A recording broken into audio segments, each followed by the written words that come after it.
చేశారు. అదేవిధంగా మొన్న జరిగినటువంటి ఎన్నికల్లో ఇంత మంచి చేసి ఇన్ని రకాలైనటువంటి సంక్షేమ కార్యక్రమాలు అందించి మనం ఓడిపోయాము.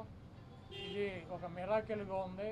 దేశవ్యాప్తంగా కూడా మన దగ్గర ఆధారాలు లేవు, అయినప్పటికీ దేశవ్యాప్తంగా మరి శకుని మామ ఎలా అయితే పాచికలు ఎలా కావాలంటే అలా వేస్తాడో అలా తెలుగుదేశం పార్టీ, జనసేన, బీజేపీ కావాల్సినట్టు అక్కడ పాచికలు పండి అని చెప్పి మా పార్టీ కానీ జగన్మోహన్ రెడ్డి గారిది కానీ మాది కానీ అభిప్రాయం. అదేవిధంగా రేపు రాబోయే రోజుల్లో ఈ 6 నెలలు కూడా కొంత టైం ఇచ్చి చూద్దాము.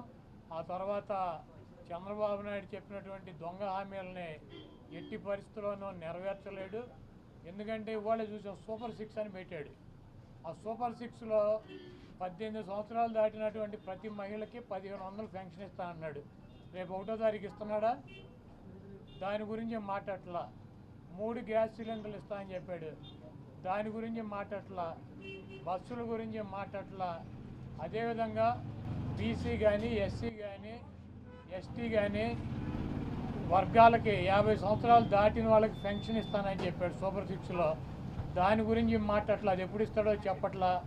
అదేవిధంగా ఇంకోటి 20 లక్షల మందికి నిరుద్యోగులకి ఉద్యోగాలు ఇప్పిస్తాను. ఉద్యోగాలు కనుక ఇప్పించలేకపోతే ఈ లోపు 3000 రూపాయలు నిరుద్యోగ వృత్తి కూడా ఇస్తానని చెప్పి సూపర్ 6లో పెట్టాడు.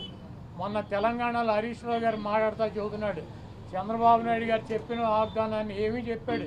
1000 రూపాయలు ఈయన పెంచింది. ఇప్పుడు వచ్చి 3000 ఆల్రెడీ ఇచ్చేది జగన్మోహన్ రెడ్డి గారు 3000 ఇస్తా అంటే ఈయన వచ్చి 1000 ఇచ్చాడు. మీరు అక్కడ 2000 ఇస్తా అంటే రేవంత్ రెడ్డి 4000 చేయాలి కాబట్టి అక్కడ ఇబ్బంది పడుతూ ఉంటాడు. ఇంకా ఈయన సూపర్ 6 అని చెప్పి ప్రతి మహిళకి 1500 రూపాయలు ఇస్తాడు 18 సంవత్సరాలు దాటిన వాళ్ళకి. మరి ఆ వాగ్దానం ఎప్పుడు చేస్తాడు? రేపు 1వ తారీఖు ఇవ్వరా? కాబట్టి తెలుగుదేశం పార్టీ ఆయన ఇచ్చినటువంటి వాగ్దానాలను, చంద్రబాబు నాయుడు చేసినటువంటి వాగ్దానాలని పక్కదారి పట్టించడానికి ఊరికినే నిన్నేమో పోలవరం వెళ్ళి వచ్చాడు సోమవారం, మళ్ళీ గురువారం ఏమో అమరావతి వెళ్ళి వచ్చి అక్కడ ఎన్ని తిరిగి ఈయన కాలక్షేపం కబుర్లు, కాలక్షేపం మాటలు, ఊరికినే ఆయన వెళ్ళి అటు ఇటు తిరిగి రావటం తప్పించి ఎప్పుడు నువ్వు సూపర్ 6 అమలు చేస్తున్నావో స్పష్టంగా చెప్పాలని చెప్పి మేము డిమాండ్ చేస్తున్నాం. సార్, హోమ్ మినిస్టర్ ఫస్ట్ దేశం ఎవరిని టార్గెట్ చేసుకున్నప్పుడు నేను పోయినంత మాత్రాన నన్ను టార్గెట్ చేస్తే వైఎస్ఆర్ కాంగ్రెస్ పార్టీ ఏం ఆగదు. జగన్మోహన్ రెడ్డి గారు ఇంటికి కూడా వీళ్ళు ఏం పీకలేరు. నన్ను కాదు, జగన్మోహన్ రెడ్డి గారినే టార్గెట్ చేస్తారు.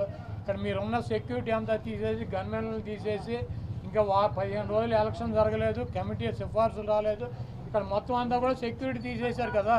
తీసేసి ఎల్లో మీడియా కెమెరాలు పట్టుకొచ్చి జగన్మోహన్ రెడ్డి గారి ఇంట్లోకి ఎట్టేళ్ళాలి, గోడ దూకి ఎట్టేళ్ళాలి, ఇవన్నీ కూడా వాళ్ళే చూపిస్తున్నారు. కాబట్టి ఇక్కడ టార్గెట్ ఎవడు దొరికితే ఆ టార్గెట్, ఇటువంటి వాటికి భయపడే ప్రసక్తి లేదు. ఎవడెవడికి టార్గెట్, ఎవడెవడి చేతులు ఏం రాసి ఉందో అవన్నీ పైన ఉన్నటువంటి భగవంతుడు నిర్ణయిస్తాడు. ఎవరి టార్గెట్లు ఎవరికి ఏమవుతుందో చూద్దాం రాబోయే రోజుల్లో.